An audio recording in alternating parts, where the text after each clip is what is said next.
today. I'm launching at Lake Manapori, and I've already had a look at the lake and I could see that there was a bit of wind out there, so before I launch I'm setting the sail up with one reef in it. And where I'm launching is about a mile or so downriver from the lake, so there's a little way to go upriver to reach the lake itself. My understanding and skill with anything electrical can at best be described as extremely rudimentary, but some time ago I surprised myself by managing to successfully wire up the battery to the electric bilge pump, so now I can set this to auto before we head away.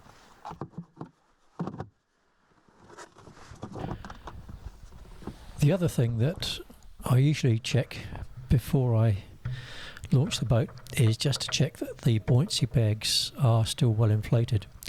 So the main buoyancy compartments either side of the cockpit, I've got buoyancy bags inside, and I've got a little bung that I can undo and poke my finger in to make sure they're still firm. And if they do need some more air, I can just pull out the inflator and top them up a bit.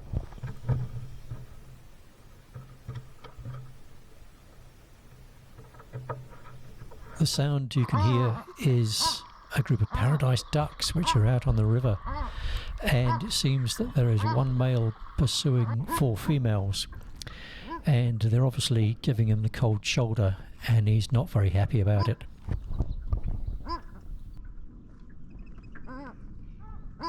Once I'm underway, I find that there's quite a strong flow in the river, and I have to hug the side to try and get out of the current quite a bit. The little 2-horse outboard does a valiant job of managing to stem the current, but we've had a lot of rain over the spring, and so the lakes are really full, so that's why the river is flowing quite fast today.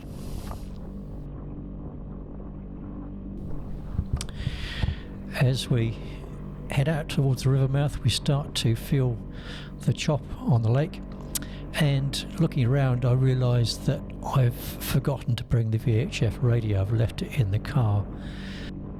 I wasn't too worried about this, but little did I know that later on in the trip it's possible I could have found it a little bit useful. The forecast for the day was for quite a nice gentle southwesterly breeze, which would have been very nice, but what we got was quite a stiff northwesterly, and just as well I put the reef in. I find that raising the centreboard about halfway up makes a ride a lot easier in these sorts of conditions.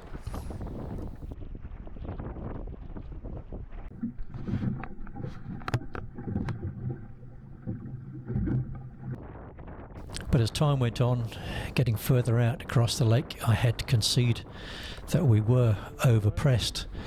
So I went about and hove to pull in the second reef.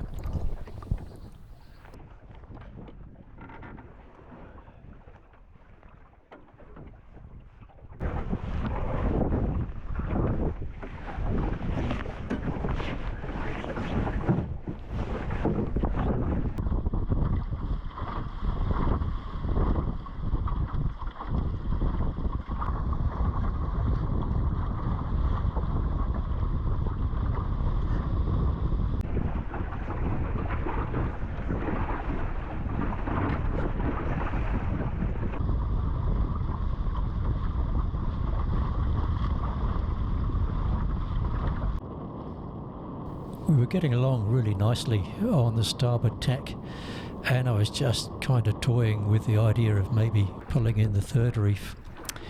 And then all of a sudden there was a tremendous splintering noise from the stern of the boat.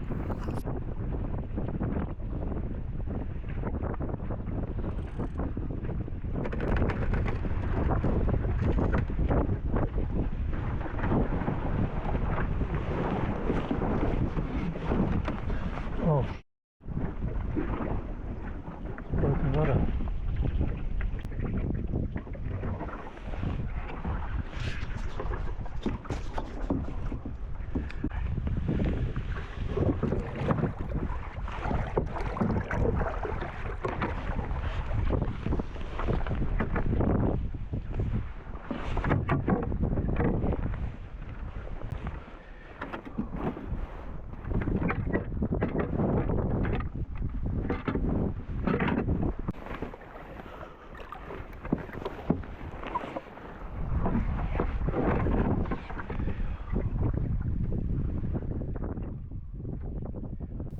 At this point we were some distance out, but luckily I had the outboard and plenty of fuel, and so clipped on the outboard and we headed back in, and it was just a wee bit lively on the way back without the sail to steady us, but pretty soon we were back in the river. And as we made our way back, I was thinking that it was quite amazing that we were out in quite bouncy, windy conditions with a generous amount of sail up, and we lost the steering, and Tilly did not round up into the wind or head off downwind. She just carried on sailing until I dropped the sail. And then, once back at home, it was time to get sticky with epoxy once again.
So here's the repaired rudder stock, and I've strengthened it up in one or two ways. So I made up two quite heavy gauge brass discs, and they are sandwiched between the two cheeks of the rudder stock with a pivot bolt.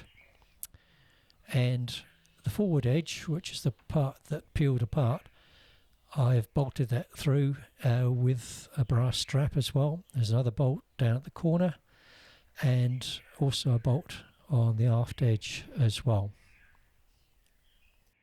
Because the bottom part of the rudder stock came apart, it seems logical to me that the headstock, where the tiller goes through, which also takes a lot of strain, would also be vulnerable. So I've bolted through top and bottom with bolts and a strap either side, and there are also 4 heavy gauge screws that screw through from the other side as well. So fingers crossed this will now be strong enough, but it's just great to have Tilly back in seaworthy condition again, and I can't wait to get out and give the rudder a test. Despite the fact that we are well into summer, we had a really cold start to the day. The day started with a frost, and so to begin with I was very well wrapped up against the cold conditions.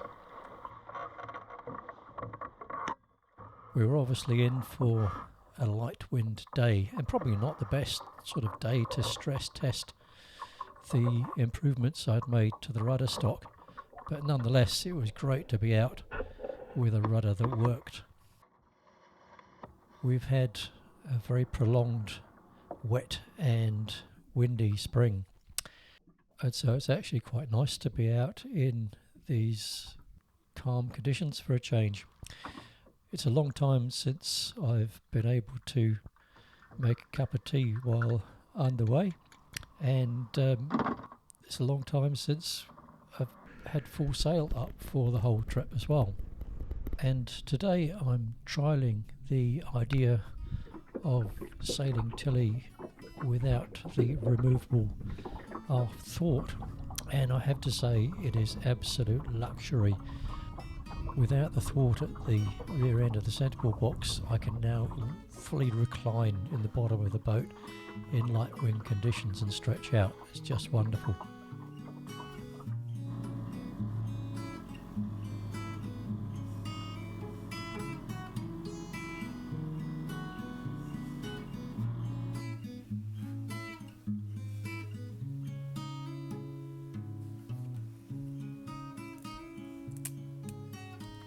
Back in the river mouth, and I'm casting around for a place to pull in to the edge. The lake's been very high for a long time and the water's right up in amongst the trees, and it's quite tricky to find a spot where the mast won't catch on a branch of a tree. But I found a little gap and just heading in, and the reason I'm doing this is because Catherine and Max are on the lake shore having a bit of a walk. Max absolutely loves the boat and he loves coming out on the water, but alas, there isn't much opportunity for him to do that because the lakes are part of the national park and dogs are not allowed in the park. So usually he has to stay at home while I'm out sailing, but he can come out on the boat on the river, so I'm picking him up here and he's going to be crew as we make our way back down river and head on back to the ramp.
And quite clearly, Max is thoroughly delighted to be afloat in a boat on the river once again.